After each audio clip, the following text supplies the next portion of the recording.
Both the fourth promotional video for Persona 5 and the developer interview immediately afterwards revealed quite a lot of new information about this game.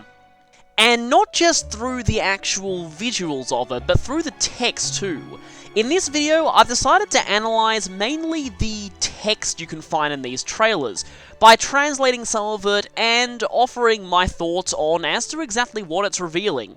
Be warned though, if you don't want to know anything about the plot of Persona 5, I would recommend you stop watching now. A lot of the text that I'll discuss pertains to the nature of the dungeons, the bosses you fight there, and when the dungeons will be occurring.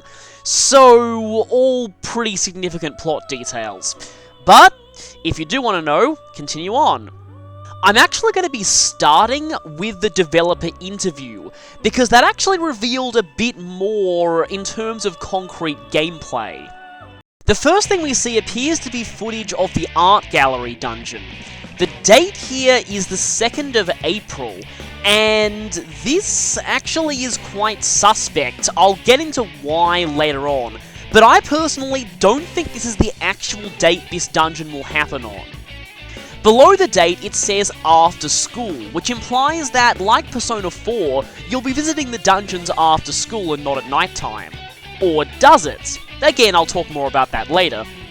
On the top right-hand corner of the screen, we see the dungeon's deadline, the target of the dungeon, and an overview of our current objectives. In this case, it says 17 days until lawsuit, and we need to steal Madarame's heart.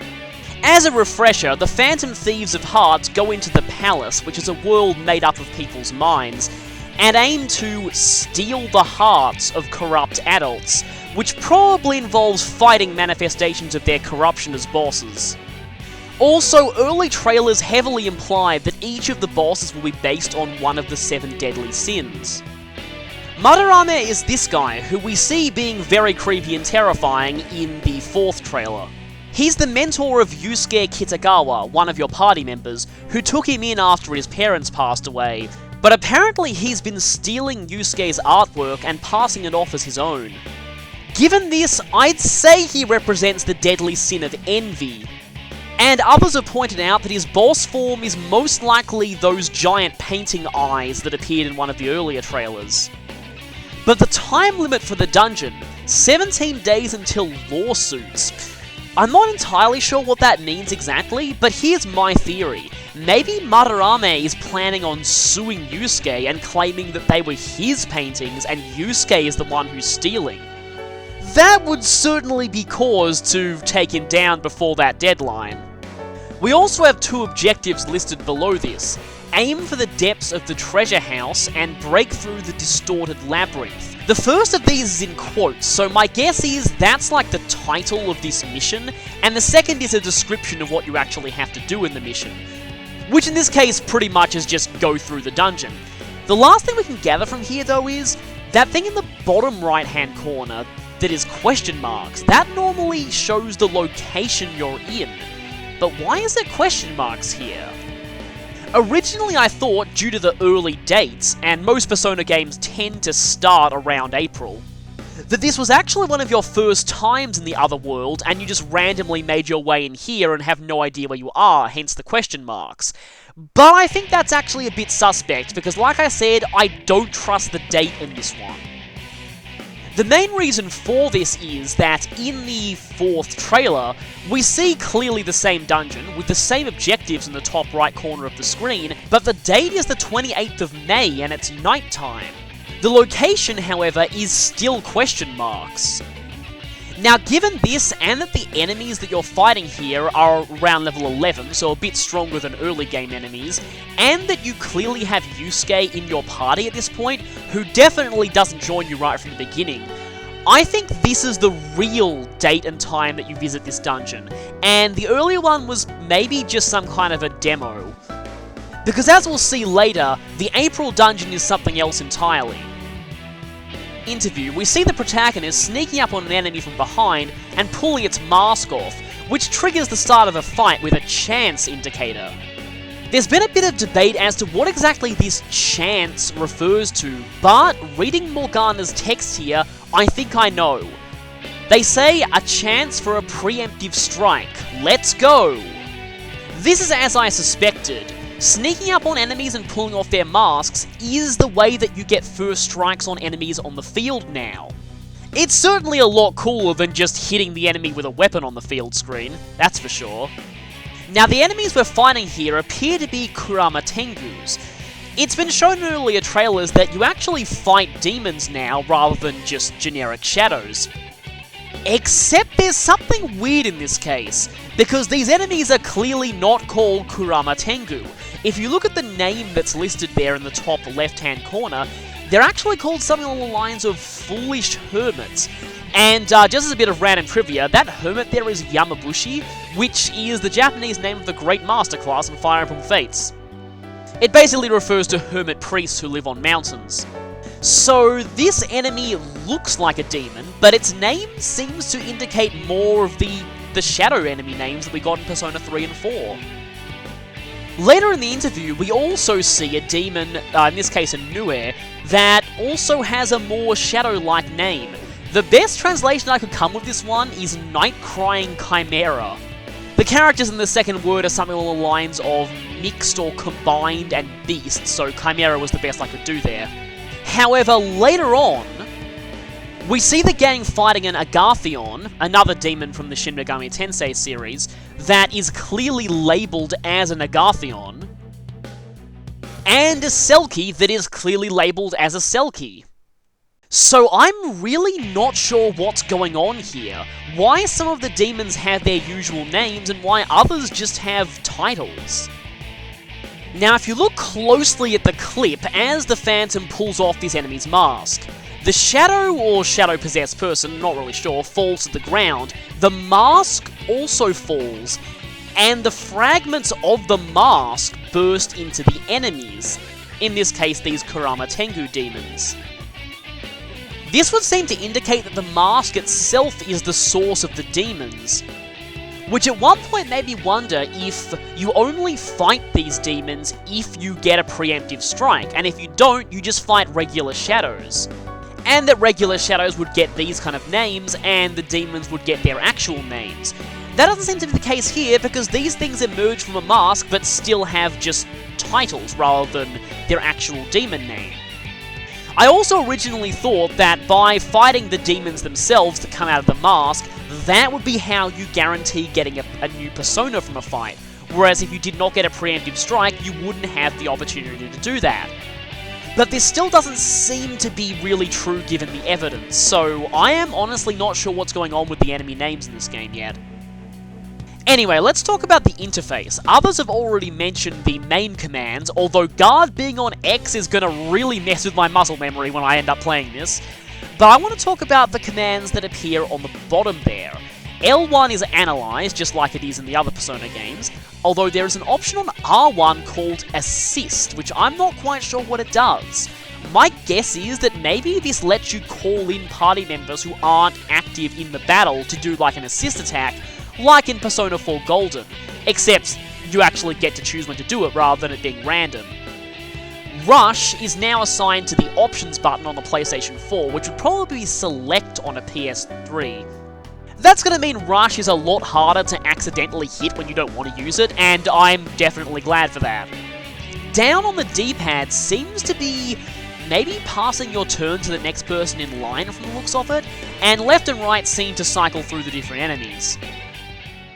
Next up in the interview, we have a glimpse of another dungeon. I'm skipping over the Pyramid Dungeon for now because there actually isn't much we know about that one. But here we have a lot more text. This dungeon seems to be taking place on the 2nd of July at night time. So it seems that we'll be both exploring dungeons after school like in Persona 4, and at night time like in Persona 3. The deadline this time is 19 days until Day X. That sounds very ominous. And our goal is to steal Futaba's heart? This is very, very interesting, because we know that Futaba is the name of our totally not an inkling new Navigator character. And Futaba is not her surname, it's her first name, meaning this could not refer to a relative or anyone like that. as we do know that some of the other party members have relatives who are going to be targets on missions. Nope, it clearly seems like Futaba herself is our target for this dungeon, and that is very interesting.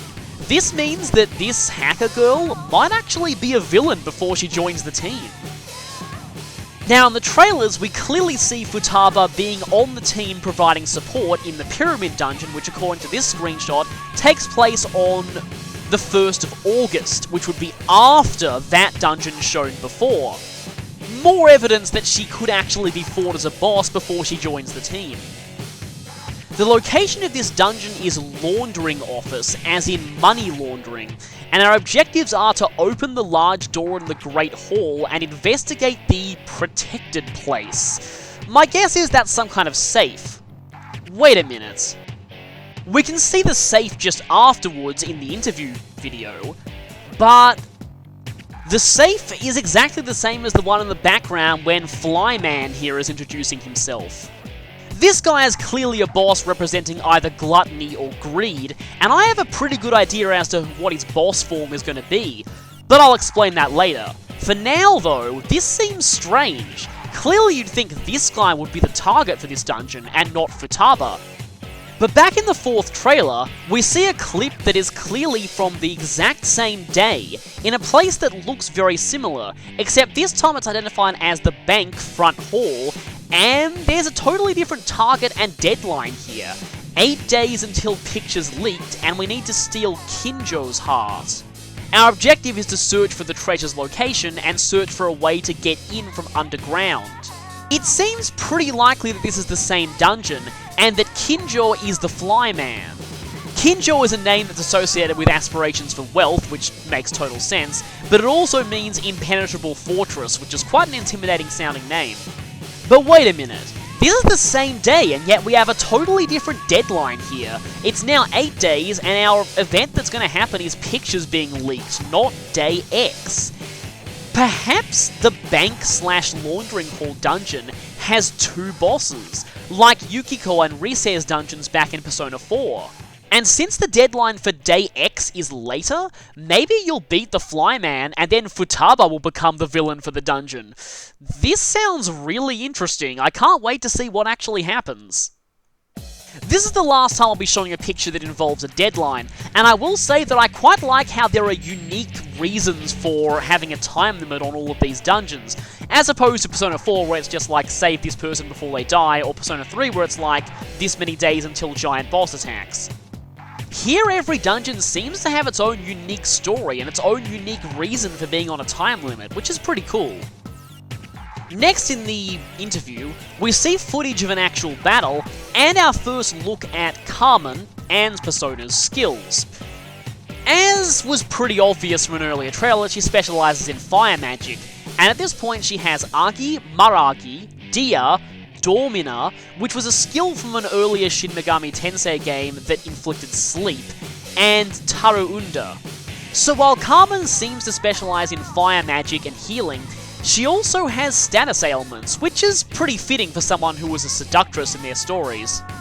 Personally, I'm hoping she leans a bit more towards status specializing, because otherwise she'd feel a bit too much like Yukiko in Persona 4 in terms of her gameplay role. What's really interesting though is what happens immediately after we select an attack here. So Carmen hits the enemy's weakness with Maragi, Morgana compliments on the nice attack, we get to choose another party member and we baton touch to them, increasing their attack and healing power. It seems like this is going to be a new mechanic replacing the old One More system.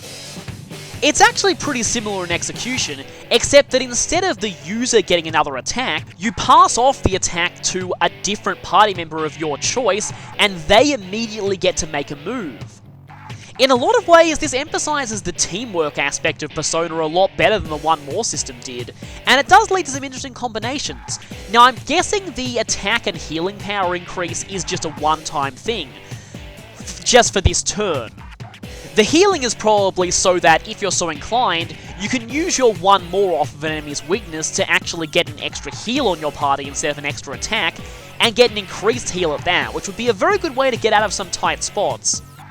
All in all, it doesn't look too different from 1 more overall, but it is kind of cool to seeing you switching off to another character, and that does lead to some interesting strategic possibilities.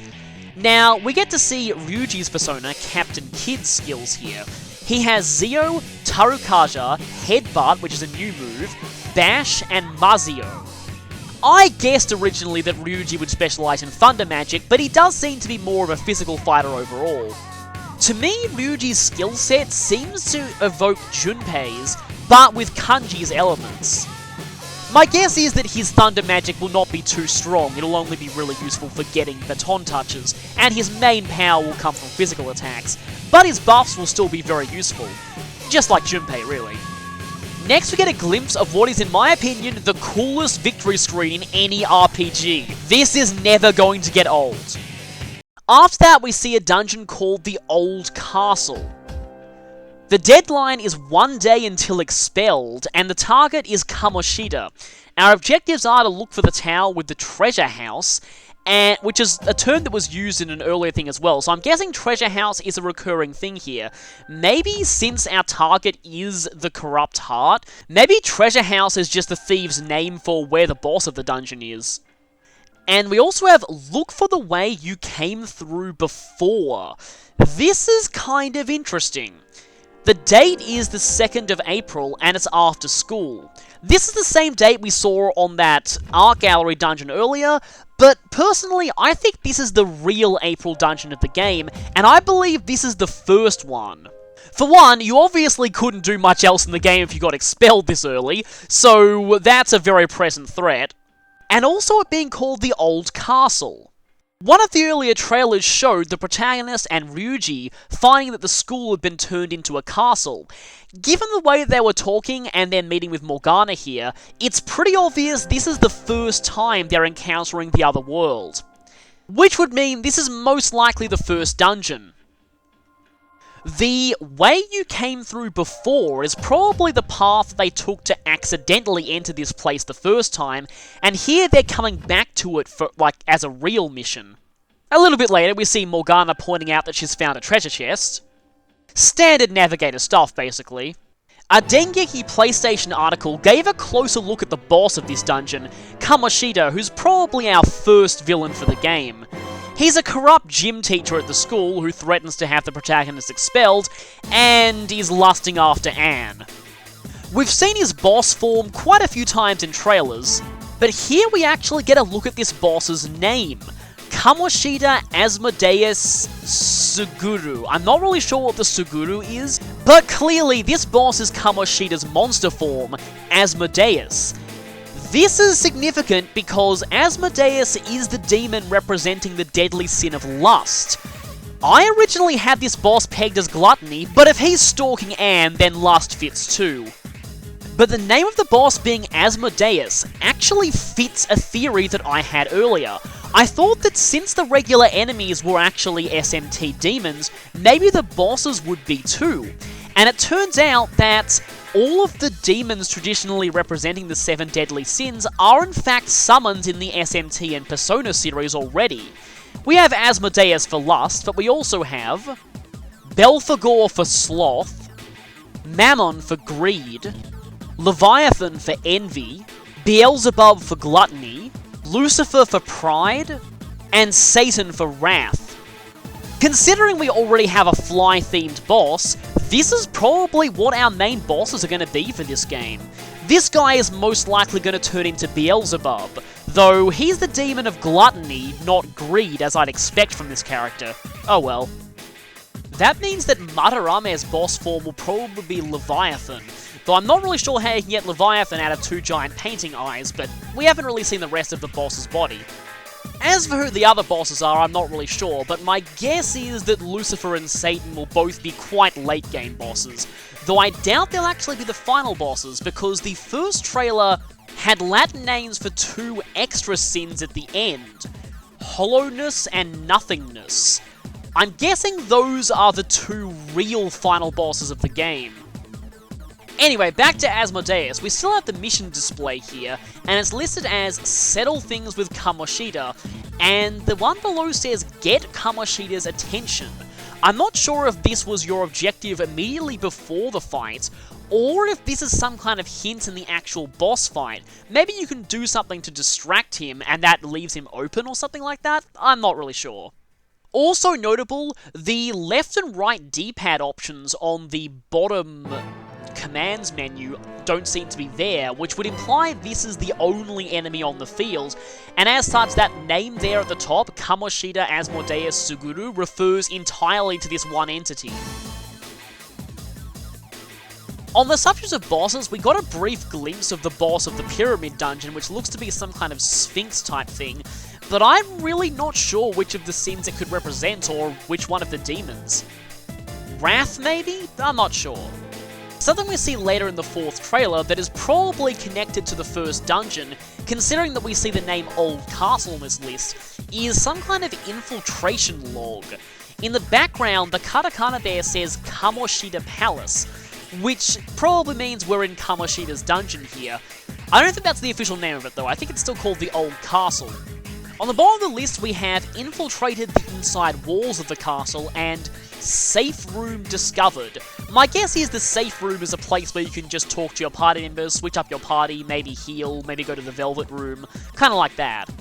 The top two pop up saying new, and they are infiltrated West Hall's 2nd floor and obtained Old Castle map.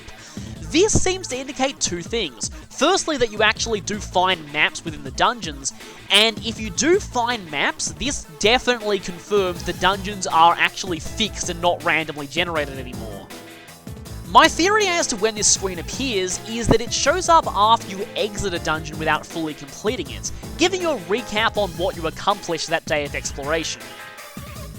At the very end of the staff interview, after a recap of the whole Persona series, we see some brief flashes of the space station dungeon, and these brief flashes reveal quite a lot when combined with some of the things we saw in the 4th trailer. Firstly, this seems to be a relatively late game dungeon, happening in September. But secondly is something kind of strange. We don't have a deadline for this one. Now, whether this means that we're coming back to this dungeon after beating its main objective, or something else is to be seen, but from what it looks like, our objective here is to pursue signs, as in like clues to or evidence of, Okumura. Now, the name Okumura is significant, and I'll get to that in a bit. And we also have to escape the transport area, as in freight transport. Due to this and the lack of a deadline, perhaps you actually get inadvertently sent to this dungeon and have to escape from it the first time you go here. Pursuing signs of Okumura means that you don't quite fully know what the main villain's goal is at this point, and are still investigating him. Okumura is the surname of one of the new party members that have recently been revealed, Haru Okumura. Apparently her father runs a big fast food chain and is one of the Phantom Thieves' targets. It's pretty much confirmed that he's the boss of the space station dungeon. I'm not entirely sure how a space station is representing a fast food company, but it definitely is said fast food company because in scenes that showed Haru's joining in the 4th trailer, we see images of french fries in the background. There are also a few signs here that say work in an imperative, in both hiragana and katakana. This may hint at exactly what kind of corruption Okumura is involved in. Maybe he's a big boss who overworks his employees. Now, as said before, this is the dungeon where Haru joins in her persona of the beautiful Phantom Thief. Which does make a lot of sense. Of course, she'd be joining in to take down her corrupt father. It does seem like for almost every dungeon, one of your party members has a very personal connection to whoever the boss is, which is probably going to make for some pretty cool fights. But we actually know a bit about the Okumura boss fight itself, surprisingly enough, because if you look very closely at a few brief clips from the end of the staff interview, we see this fight scene where the Navigator is encouraging Queen, or Makoto, after successfully hitting the weakness of an enemy. However, the enemies here, many have pointed out, don't look like the usual demons you'll be fighting, and there's actually a very good reason for this. These are not just regular enemies. This is, in fact, Okumura's boss fights. How do I know this? The mission objectives earlier say, settle things with Okumura. This is the exact same wording that appeared on Asmodeus or Kamoshida's boss fight earlier on, so clearly you are fighting Okumura at this point. The second thing in the objective says defeat Okumura within the time limit, which is kind of obvious considering there's a timer on the screen. So, much like the Priestess Arcana in Persona 3, Okumura is a time limit boss. Now, I've circled what I think is probably Okumura here. We can't see him very clearly. He seems to be sitting on some kind of floating chair in the background while his robot minions do the fighting for him. You probably need to defeat all of them before you get a shot at him, which is going to make the time limit all the more intense. Considering you've got what looks to be a 30-minute timer here, yeah, this is also quite a late-game boss given its date placement, so this seems like it could be a fairly interesting fight. This is going more into the realm of speculation, but given that Okumura is reclining on a chair in the background while he's letting his minions do the fighting for him, this leads me to believe that he might represent the deadly sin of sloth, and his boss form might be Belphegor. Maybe him using his minions to fight for him while he lasers off in the background is a metaphor for how he treats his employees, overworking them while he sits on his ass living in luxury, which definitely would be indicative of sloth. While we're on the subject of Haru, we now know that her persona is Milady, or Milady de Winter from the Three Musketeers, which a few people guessed that she had a musketeer-relating persona with how she dresses. Now, we have no idea what kind of elements that Milady will specialize in, but according to this screenshot, she has a lot of hidden firepower under that dress. So maybe she'll use some gun element attacks. Yes, gun element. I'll talk about that later. What I'm personally speculating about at the moment, though, is what Milady's Arcana will be. Because it does pose questions for another character. Milady could be possibly Priestess, Empress, or Lovers, though I'd have more Carmen pegged as Lovers. In this case, though, I'm actually thinking Empress may fit more, which is strange because another revealed party member, Makoto Nijima, definitely seems like a fit for the Empress Arcana. It usually goes with strong, authoritative female characters, which she definitely seems like, and her codename is Queen, which would also fit with Empress. But we now know that her persona is Johanna, who's based off a legend about a female pope, which would definitely fit for Priestess Arcana, especially seeing as in some tarot decks the Priestess actually is called Popess. We don't really know much about Johanna's battle abilities at this point. I read somewhere that someone was saying that she uses nuclear element skills, but I have not found a source for that, so I'm not really sure about that yet. To add a bit of personal speculation, I originally guessed that Queen, or Makoto's persona, would be Joan d'Arc, to fit with its knight-like appearance. And I mean, she wasn't technically a thief, but she was persecuted by the authorities and executed. But it's not impossible to think that that could be her ultimate persona. Back to Haru, she seems to have the ability to add an extra hit after an all-out attack, which is something that only Rise, a navigator, was able to do previously. Whether this is a special social link ability or not, she's using it in the dungeon she joined, so it probably isn't, but we don't really know much about this, but it would be kinda cool if every character had their own special move they could add on to all-out attacks. On the subject of party members and navigators, let's talk about Futaba a little bit. We actually get a good look at the status screen of her persona, Necronomicon, and it reveals some things about the game's battle system. Firstly, the stats all seem to be the same. Strength, magic, endurance, agility, and luck, so I'm not going to talk about those. But we see Necronomicon is clearly of the Hermit Arcana, and has the Analyze skill, as you'd expect, and has just learned Sub-Recover HP, and its next learned skill will be Sub-Recover SP. Those are probably Navigator abilities too, that heal your HP and SP depending on either after every battle or after every floor, something like that probably. The most interesting to me though are the elements displayed there. The first two seem to be the physical elements, which would be melee and gun. I am kinda glad that there is more than one physical element now. I really didn't like how Persona 4 just made everything just physical, but I was hoping for a return to Persona 3's having 3 physical elements. But with all the characters using both a melee weapon and a projectile weapon, this elemental distinction makes sense. What I'm wondering is, which actual Persona skills will be gun element now? I think that gun element attacks did exist in Shin Megami Tensei 4, but don't quote me on that. Maybe skills like Myriad Arrows or Torrent Shot will become gun element now. You know, ones that were pierced before. This is what leads me to believe that Milady might have access to a few gun-type attacks. The rest of the elements seem to be fire, ice, electricity, wind, purple swirly thing, nuclear sign, hammer, and Mudor. It's these two, well, new? I question whether they're new or not. They might be the return of earlier elements from Persona 1.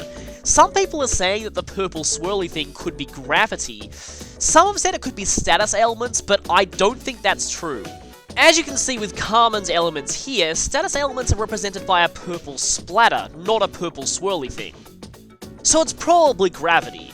The nuclear symbol was used to represent almighty attacks in Persona 3 and I think 4, but there was actually a nuclear element that existed in Persona 1, and a lot of people think that that is coming back. Regardless of what these are though, it is interesting to see more elements being added to the battle system. This could also result in more variety between party members too, which would be cool. A few other abilities of Necronomicon were showed off in the trailer. This one that boosts all allies' attack and magic attack. I'm not sure if this is like a buff like Tarukaja, or if it's an automatic power charge and mind charge from everyone. Futaba's dialogue when she says this refers to something called Ultra Charge, which might mean power charge and mind charge, though I'm not sure of the exact wording that's used to refer to those states in the Japanese version. In English, it's all allies charged up and focused. Here it just says physical strength and magical strength rose. It also shows off another ability called Last Guardian, no relation to another PS4 game. But yeah, I don't think we really know what this does, except it's probably some kind of defensive ability. Nothing else left to show, but a few more brief tidbits from the 4th promotional video. Firstly is this one, where some NPC is talking about how awesome target ranking is. I'm guessing that's some kind of minigame. In another scene of running around town, an NPC mentions that the Phantom Thieves will probably strike again soon, and another one says maybe their next target is Okumura Foods. We now know that Okumura Foods is one of their targets, so yeah, this is basically information we already know, but it seems like the NPCs at this point are starting to become more aware of the Phantom Thieves' actions and are even predicting where they'll strike next. This ties into something we saw when the calendar was shown.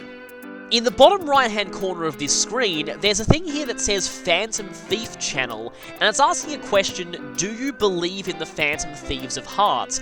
With the yes meter being at 6%. There's also a comment from someone who's anonymous saying, I think you're taking this game too far. Judging by that comment, this could be some kind of alternate reality game they were doing while they were showing the trailer, actually asking people in real life whether they believed in the thieves. But it could also possibly be something that is in the game itself. After all, given those earlier scenes, it seemed that more and more people become aware of the Phantom Thieves' operations as the game progresses. Maybe this percentage of people who believe in the Phantom Thieves increases as you go through the game, and as a measure of either how far you are on the plot, or maybe you have to increase it to certain percentages by performing tasks in order to progress the plot past certain points. This reminds me a bit of that bit in Final Fantasy XII where you have to go around town telling everyone you're Captain Barsh. In a scene showing off part-time jobs, a lot of people have pointed out that 2 of the NPCs here look a lot like Yu and Adachi from Persona 4. I'm pretty sure this is just a little Easter egg and not relevant to the plot of this game in any way at all. I don't want to give Persona 4 spoilers, but this kind of scenario is sort of impossible, so pretty sure this is just a joke. At one point we see Futaba's cell phone, which lists the code names of everyone in the group.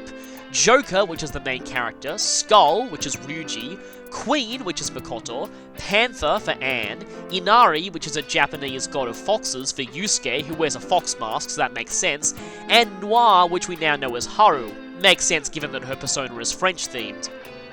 We saw in earlier footage that both navigators use these code names to refer to characters, and my guess is that Joker, being the nickname for the protagonist, is going to be this game's way of avoiding saying the protagonist's name in voice dialogue because, you know, you get to choose their name. Much like Sensei in Persona 4.